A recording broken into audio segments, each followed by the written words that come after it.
Amados de Deus, é tão bom estarmos mais uma vez com vocês. E vamos estar estudando a Santa Palavra e começando com uma oração.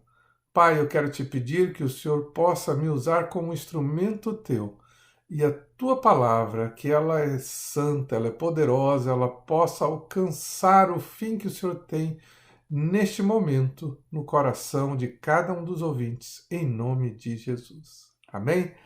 Nós estamos estudando sobre o Evangelho de João, capítulo 6, e estamos na parte B. Vamos ler dos versículos 16 a 21. Ao anoitecer, seus discípulos desceram para o mar, entraram num barco e começaram a travessia para Cafarnaum. Já estava escuro e Jesus ainda não tinha ido até onde eles estavam. Soprava um vento forte e as águas estavam agitadas. Depois de terem remado cerca de 5 ou 6 quilômetros, viram Jesus aproximando-se do barco, andando sobre o mar, e ficaram aterrorizados.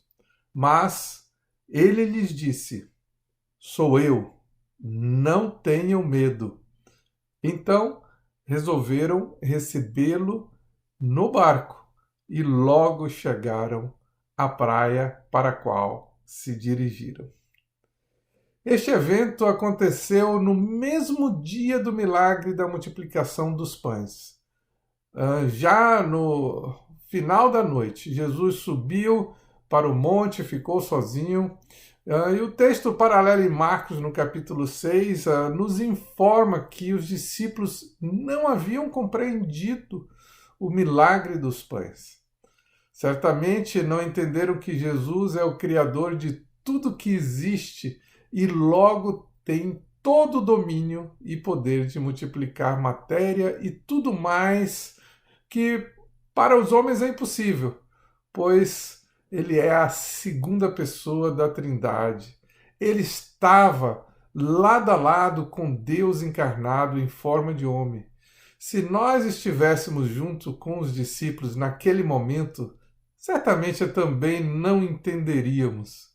Jesus os mandou seguirem sem ele para o outro lado do mar da Galileia. E tudo indica que informou que encontraria com eles em algum lugar, em algum ponto do caminho. Pois João relata que Jesus ainda não tinha ido até onde eles estavam, ou seja, no meio da travessia. Marcos nos dá o seguinte detalhe no capítulo 6, 48. Vendo-os em dificuldade de remar, porque o vento lhes era contrário, por volta das 3 horas da manhã, veio a ter com eles andando sobre o mar. Eles estavam num barco sem Jesus.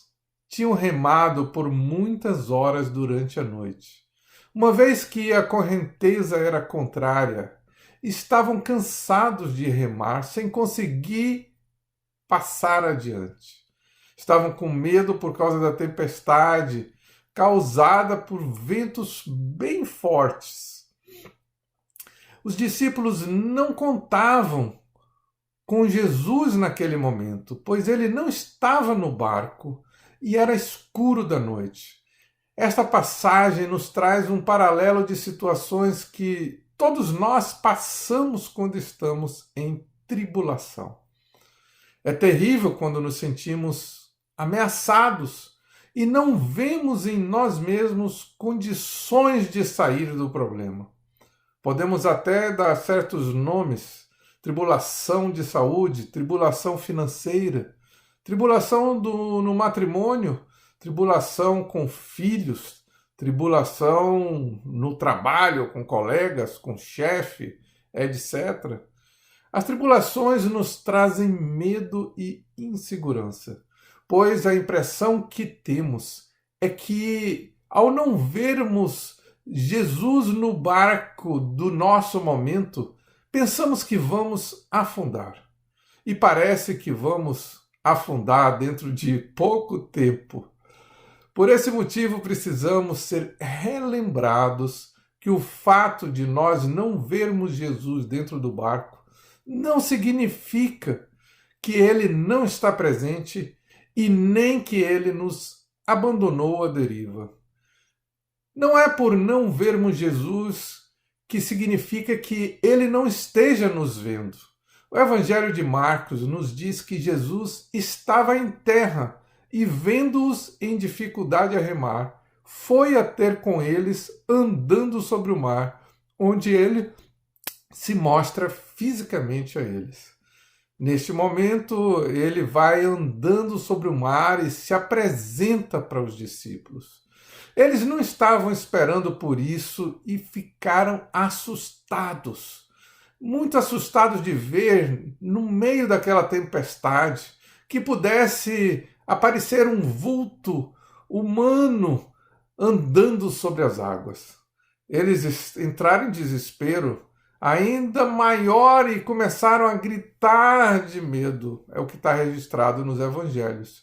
Imaginem quantas histórias eles, como pescadores, devem ter ouvido sobre fantasma da noite no meio das tormentas. E deve ter pensado que era uma espécie de deus mitológico da tempestade vindo a devorar eles. Uma coisa nós podemos ter certeza: Jesus, tendo a natureza divina, é onisciente, ou seja, ele pode saber de tudo o que está acontecendo em todo lugar e a qualquer tempo. E, sendo onipotente, pode se apresentar de forma extraordinária ou, em outros casos, de forma invisível, do jeito que bem quiser. Vocês se lembram que ele sabia de Natanael que ele estava debaixo da figueira? Vocês se lembram que ele sabia toda a vida daquela mulher samaritana? Nós vimos isso nos capítulos anteriores. Ele poderia ter simplesmente aparecido no barco em um piscar de olhos. Ou o que traria isso? Traria mais susto ainda para eles. Ou poderia ter ido voando, quem sabe, ou ter mandado cessar a tormenta sem ter que ter com os discípulos, de forma que eles nem ficariam sabendo que foi ele quem fez esse milagre, esses sinais. Mas por amor a esses discípulos e para ficar registrado para nós e provar que ele era divino, escolheu ir andando por cima das águas e ter com eles no meio daquela tribulação. É tremendo de ver no Evangelho de Mateus, sobre essa mesma passagem, que Jesus permitiu até a Pedro andar sobre as águas. Jesus queria tirar a incredulidade deles e continuar a se revelar como Deus da Trindade, o Deus que é o nosso socorro, que é o nosso refúgio. Como está escrito no Salmo 46:1, Deus é o nosso refúgio e fortaleza, socorro bem presente na angústia. Jesus então se apresenta dizendo: sou eu, não temais. Entenderam bem? Sou eu, não temais. É isso que Jesus quer ensinar, que confiemos totalmente nele. Em 2 Coríntios 5:7 está escrito: porque vivemos por fé e não pelo que vemos. Nós vivemos por fé e não por vista. Em breve eles não teriam mais fisicamente a Jesus, por isso ele condenou aqueles que estavam lhe seguindo somente por causa dos benefícios que haviam recebido naquele dia na multiplicação dos pães. Nós vemos que o seu desejo é que o adoremos pelo que ele é. E Mateus nos completa informando sobre esta mesma passagem, dizendo que eles o adoraram. É isso que Jesus espera de nós, que nós o adoremos pelo que ele é. Este é o objetivo final dos milagres de Jesus, que caiamos aos seus pés em adoração. Para você que está passando por qualquer tribulação, eu gostaria de deixar os seguintes versículos. Salmos 46, de 1 a 11. Deus é o nosso refúgio e fortaleza, socorro bem presente na angústia. Portanto, não temeremos, ainda que a terra se mude, ainda que os montes se transportem para o meio dos mares, ainda que as águas rujam e se perturbem, ainda que os montes se abalem pela sua braveza. Há um rio cujas correntes alegram a cidade de Deus, o santuário das moradas do Altíssimo. Deus está no meio dela, não se abalará. Deus a ajudará, já ao romper da manhã. Os gentios se embraveceram, os reinos se moveram. Ele levantou a voz e a terra se derreteu. O Senhor dos exércitos está conosco. Viram? Preste atenção, o Senhor dos exércitos está com você. O Deus de Jacó é o nosso refúgio. Vinde, contemplai as obras do Senhor. Que desolações tem feito na terra. Ele faz cessar as guerras até ao fim da terra. Quebra o arco e corta a lança, queima os carros no fogo. Aquietai-vos e sabei que eu sou Deus. Serei exaltado entre os gentios, serei exaltado sobre a terra. O Senhor dos exércitos está conosco. O Deus de Jacó é o nosso refúgio. Amém? Isaías 43, 2. Quando passares pelas águas, estarei contigo. E quando pelos rios, eles não te submergirão.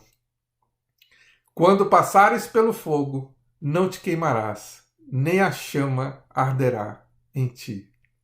O profeta Naum escreve que o Senhor tem o seu caminho na tormenta e na tempestade. Podemos descansar na certeza de que as mais altas ondas, aquelas que algumas vezes até cobrem o nosso barco, sempre estarão debaixo dos pés do nosso Deus. Jesus anda sobre as águas em nossa direção e nós devemos recebê-lo como o verdadeiro Filho de Deus, como nosso Salvador, como nosso amigo, de quem nós somos completamente dependentes. Que Deus os abençoe em nome de Jesus. Amém?